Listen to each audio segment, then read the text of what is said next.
ওদালগুৰি জিলাত মানে ওদালগুৰি আৰক্ষী তৰফৰ পৰাও আগন্তুক যোনটো আমাৰ এছেম্বলি ইলেকশ্যন আছে 9 তাৰিখে হ'ব, তাৰ কাৰণে আমাৰ প্ৰস্তুতি চলি আছে। বিভিন্ন ধৰণৰ চেণ্ট্ৰেল ফ'ৰ্চেছো আহি পাইছে আৰু চেণ্ট্ৰেল ফ'ৰ্চেছৰ লগত আমি একত্ৰিত হৈ পেলাই আমি মানে বিভিন্ন ধৰণৰ আমাৰ যি কৰিবলগীয়া কাম আছে, আমাৰ কনফিডেন্স বিল্ডিং মেজাৰ আৰু এৰিয়া ডমিনেশ্যন এইবিলাক আমি ওলাইছোঁ। কলাইগাঁও এৰিয়াটো তেনেকৈ গোটেইকেইখন থানা এৰিয়াতে কৰা হৈছে আৰু আমাৰ উদ্দেশ্য এটাই যে সকলোৱে মানে ফ্ৰী এণ্ড ফেয়াৰ এটা এটমস্ফিয়াৰ থাকে, কোনেও কোনো ভয় নোপোৱাকৈ যাতে নিজৰ ইচ্ছামতে সকলোৱে যাতে নিজৰ ভোটদান কৰিব পাৰে, সেইটোৱে আমাৰ একমাত্ৰ উদ্দেশ্য আৰু সেইমতে আমি প্ৰস্তুতি চলাইছোঁ।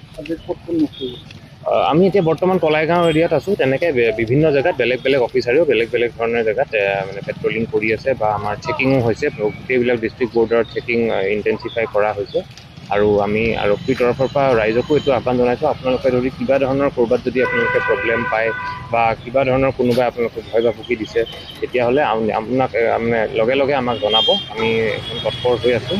আমি এনচিয়'ৰ কৰিম যাতে কোনো ধৰণৰ কাকো ইনফ্লুৱেঞ্চ কৰিবলৈ নোৱাৰে। এইটো চাই লওঁ, আমি তাত ওলাই গৈছোঁ। ওদালগুৰি জিলাত মানে ওদালগুৰি আৰক্ষী তৰফৰ পৰাও আগন্তুক যোনটো আমাৰ এছেম্বলি ইলেকশ্যন আছে